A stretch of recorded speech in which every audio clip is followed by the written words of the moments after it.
Hello, right, another update. Things have changed and discoveries. There was the Thermal Right Elite Vision before, which had the removable screen. With that one, software was great. The amount of stuff that you could pick from and choose from that was already pre-done for yourself is excellent. You can customize, do anything you pretty much want to it. The screen was magnetic on the front part, which means you could detach it and place it anywhere you wanted to, which is good. Obviously, you'd have a very bland AIO, but it's still a possibility. And the screen, out of the ones which I have seen and used, was the better of them. Now, the only downside to that was, because the screen was detachable as such, and there was only a thin piece of plastic behind it, which was the casing for the AIO, I noticed the pump noise more than what I would like to. Again, most people out there, it's not a problem, but because I have a really quiet PC and sometimes it's a really quiet room, I could hear it and it just kind of bothered me a bit. So the next one on the tries was the, if I even remember it or pronounce it correctly, I think it was the Mahjong. I think they named it after the Chinese board game as such. That one had a bigger screen, but it had, it's hard to explain it, but it was more enclosed, the actual bit that you put on, it wasn't easy to detach.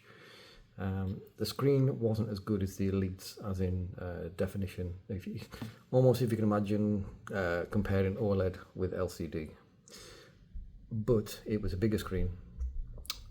That one, all the pumps in all these, pretty much the standard, same, all of them. The only thing that was different with that one was the actual tubes came out of the bottom rather than the side, and because this is NC7, it's tall, I had to mount it going that way. Not a problem for me, don't mind doing that. The problem with that one was where this clips into here, the little power thing which goes down to your motherboard to pass on information and such. The board inside the screen, because electricity goes through it, has a little resistor or capacitor thing on it, and where that plugs in, where as soon as electricity was going in and whatever thing it was hitting first, it was squealing. Now, I have really good hearing, even though at my age I shouldn't have.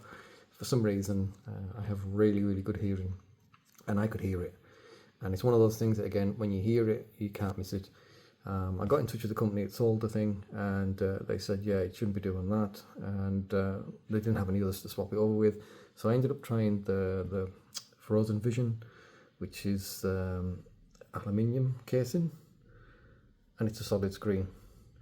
This one is the one that so far is going fine.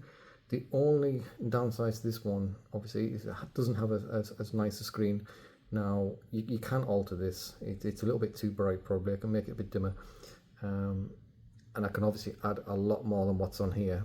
But I will say that the software for this one is nowhere near as say user-friendly or more customizable as the Elite Vision. But it's still good enough. The one downside, and the reason why I've only got one thing on there, is that I don't think, because here's the other thing, there's a 9800 X3D in there, and I don't think they've updated it, because when you look at the CPU frequency, it's gone up to like 8000 and stuff like that. It's obviously crazy.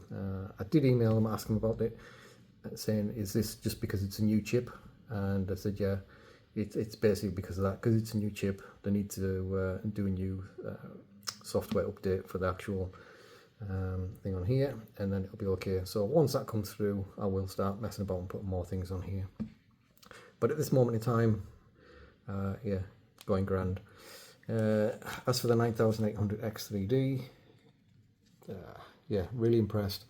I did test run the 7000 X3D, but unfortunately the only thing I really got to try to compare it against the original one I had, which was the 7700X, which was a really rock solid CPU, was on a game called Black Myth Wukong.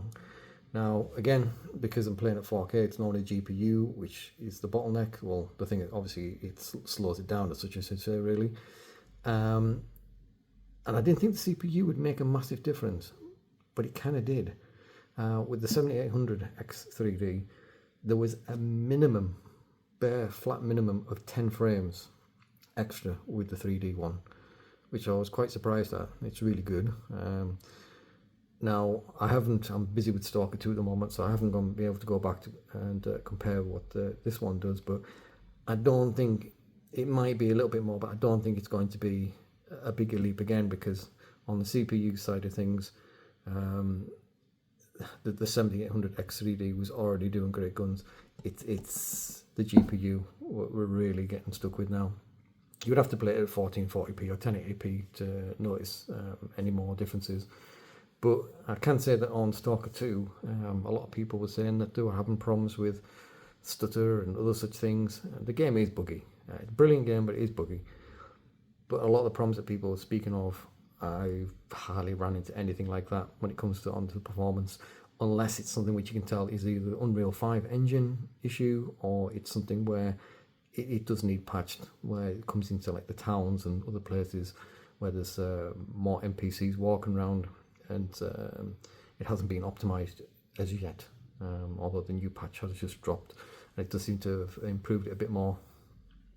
But yeah, at this moment in time, 9800X3D is really, really good.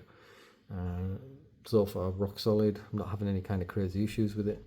So yeah, that's all good. And that's about it, really. So as for longevity with the Thermalright, no idea. They have made a crazy amount of AIOs just recently. There's so many names, and a lot of the pumps tend to be the same. It seems to be more so the actual outer shell.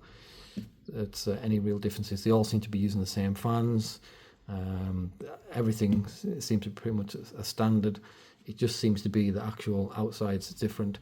Apart from two of them, I think there's a Hypervision and a Grand Vision, and I think their pump speeds go up to a crazy 6,000 RPM.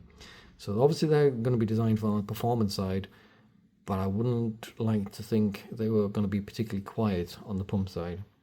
Now, for people with headphones on, or if you've got it set where it runs really low and then ramps up when you're doing something strenuous, then fair enough, because all these other fans will probably drown it out.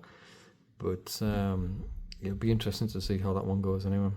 But yeah, 6,000 RPM is insane, like, but no mind. Anyway, so that's just kind of how things are at this moment in time.